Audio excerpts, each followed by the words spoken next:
Hey friends, what's going on? It's Black Friday and I'm at home. Um, I'm not shopping because honestly because I'm broke as far as having money to spend on records, I have none. And I don't think I've ever participated in a Black Friday. I think I might have gone to a record store at the end of the day once, but when it comes to going to stores in general and trying to get sales, I've never done that. It's not to denigrate those that do, although I don't want to denigrate it, but it seems like a practice that, I don't know. I'm glad I don't want to do it. I'm glad that I don't feel the need to camp out in front of a store. I've done it I did it once to get tickets to a Prince concert. But, man, I'm just glad I don't want to do that. You got some good bargains, people. More power to you. Um, Thanks for listening. And my Thanksgiving was really rather quiet. It was rather icy here, so I didn't go anywhere. My brother came by. We didn't. I didn't fix a Thanksgiving meal, but that's fine. It's not the first Thanksgiving where I didn't have turkey. Um, we assign meaning to things. They don't have inherent meaning, and so whether or not I had Thanksgiving dinner depends on how I think about it. Whether or not it if I feel like it was something I missed out on or not. It really is a matter of pursuing a thought. And it was a fine day. It was a fine day. It was nice to hang out with my brother for a while, and I haven't been playing guitar too much lately. And so honestly, it was watching Ron Anderson's video where he got Flyover and some other records for me and talked about my playing, and was wondering about how I get my sound. Well, really, my sound it's really, there's nothing to it. It's an old cheap Alessi MIDI verb that I use, for the reverb or echo. I've had it for a long time. It was like when I finally thought I could, afford to get a piece of outboard equipment, it was the only thing I ever got. So I still use it. And as some people notice, have said, you play with feeling, you play with soul. Yeah, I'm not trying to play the blues. I never copied any particular blues player or anyone really. So I just kind of shoot from the hip and just try to play what I feel. I don't practice. I play when I want to. Of course, practice is how you get good, and I know all of the benefits of practice. I've known it all my life, and I still don't. I practice when I want to, and then I fall out of practice. I play to enjoy and have no. I'm not going to regret. Sure, I could regret that there's been opportunities I've missed because I can't read music because I don't stay in practice. I can admit to that. Sure, that I've missed opportunities, but what I'll say is, once again, knowing the value of thought and how, life is mainly perception, I don't have to regret those things. I could if I thought about them in the way of being regretful. But I just look at them as like, well, the choice I made put me in a position where I couldn't have those opportunities. So I did something else.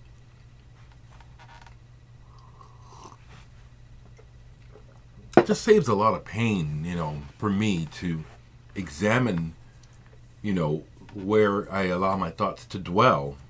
It's not that simple. I'm not a machine, but it does really help because we humans really spend a lot of time in unhealthy places mentally, and leads to a lot of destructive behavior on ourselves and on others. This stuff always comes out. Anyway, I did want to kind of share that a little bit about the guitar sound for Ron and anyone else interested. I still have my trusty old SG right here, and that music I was playing yesterday, that's original. It's recent stuff. It's recent stuff that I've done. And yeah, you can hear that I've got And the second video that I made yesterday to Luke Polipnik. Luke is a guitarist from Minneapolis who lives currently in Omaha. I play with, but he's just a monster guitar player with, some real chops. So I can't do what he does. I was really kind of being silly because what he's been doing on and off on Facebook is he'll put videos of his daily workouts, show what he's working on.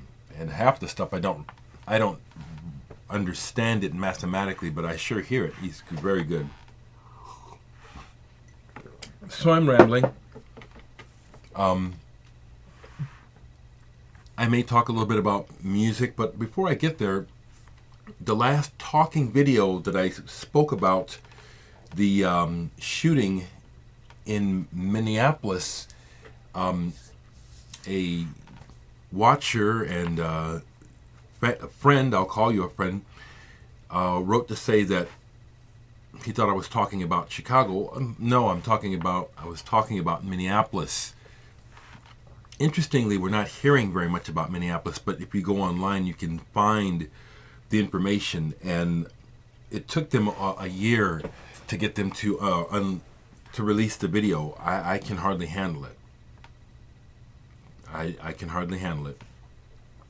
Anyway, I'll keep moving because you like to watch, and when I talk about reality, a lot of folks just don't want to hear about it and just say, well, just don't look at it, it'll go away. No, it won't. Especially when you're black. So besides playing guitar yesterday and working on music for my friend Greg Hand, we are just about done with that album, Multitude of Truth. That's going to come out one way or the other next year. I played some music. I listened to Peter de Havilland, Bois de Boulogne. And this is something I found in the New Age section back in the 80s. Primarily keyboards, some sort of synclavier or something. I really think that the term New Age does this album a disservice. It shimmers. People that like stuff like Harold Budd, Philip Glass, it doesn't sound like those guys, but it's in that territory. This is beautiful. Peter de Havilland. Pulled and listened to some Steve Tibbetts, Safe Journey, guitarist from Minnesota. Wonderful sound where he mixes Eastern and Western flavors, and very psychedelic. His tone on guitar is psychedelic, just really expansive. Steve Tibbetts, Safe Journey, wonderful on ECM. I got the whole dream pop thing. Everything that happens influences what we do. So the whole mention of dream pop got me to listening to some of my favorite music. House of Love, Destroy the Heart, and watching some videos online. Some folks look at my feed to see what I'm watching. You'll see I've been watching House of Love. Amazing, beautiful songs. House of Love, self-titled. They put out 3 albums, I think. Yeah, just called House of Love. The way this starts with Hannah, wow. Whole album. A Spy in the House of Love, which collects some singles and puts them all on a 12-inch.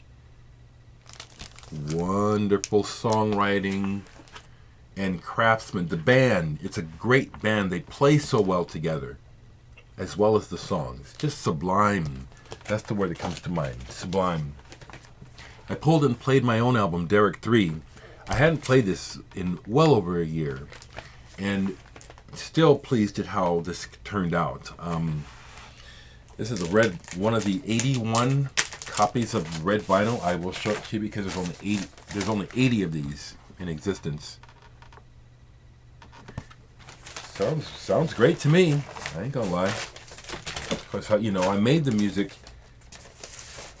selfishly, I guess some would say. I made the music to soothe my own soul, so I still like it.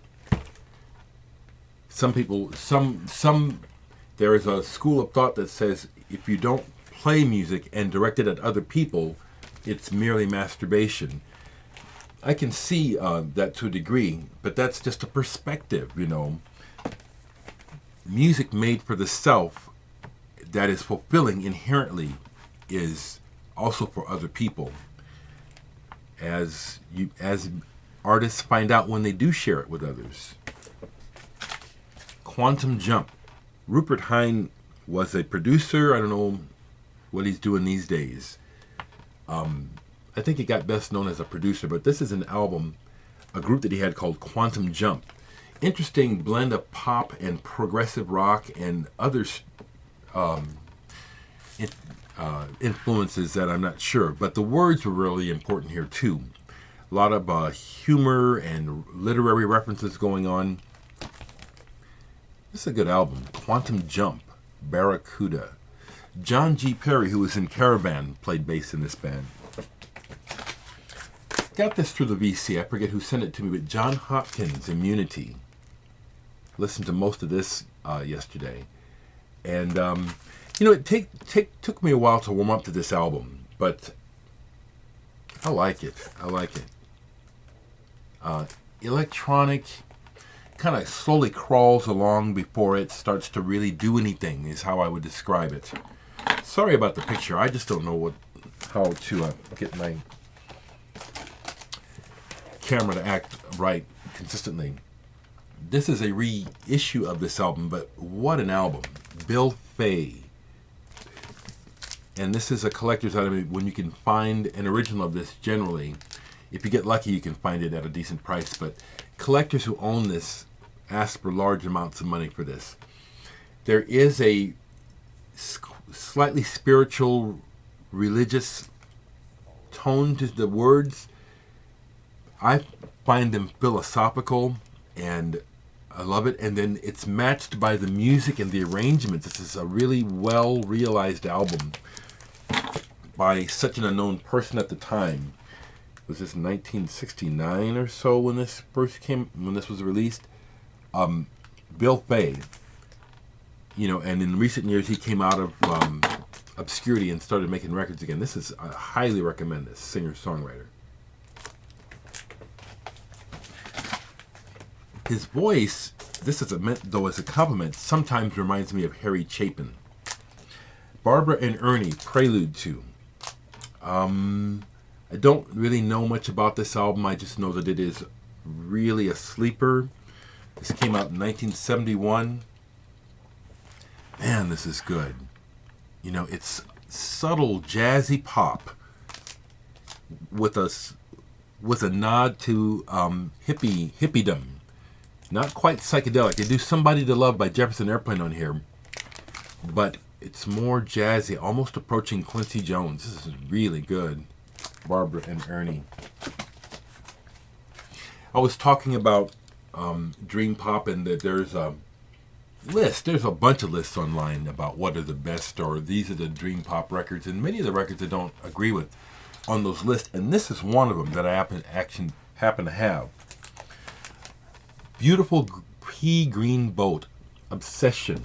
This to me has more of a gothic sound, and I don't think it's that good. I mean, it's all right, but the girl's voice goes flat too much, and that to me, bad vocals that aren't quite up to snuff just really can take away.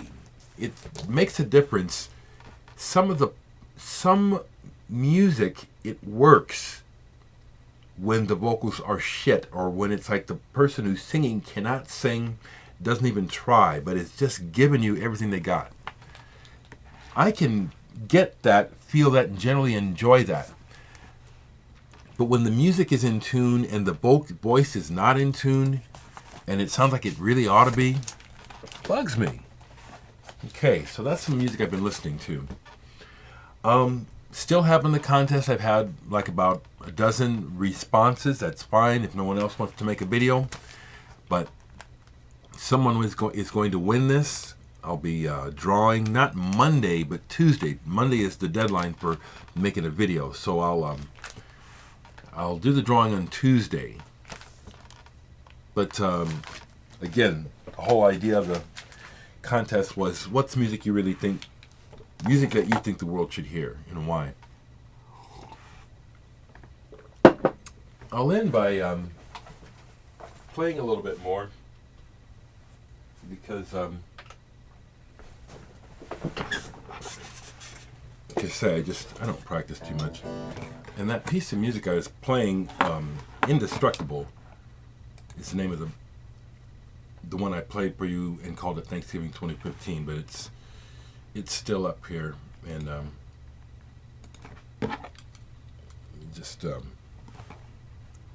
open it up and do it as my outro music. How's that for the video today? Just give me a moment to call it up. Of course, this is when I want to call things up. This when I get there. It is.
Jacking around, but you know.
Someone else mentioned Santana. I love Santana, although he is not a conscious influence. You know, I've never tried to play like Santana. I do like him. Anyway, happy Friday. Happy Friday. Happy life.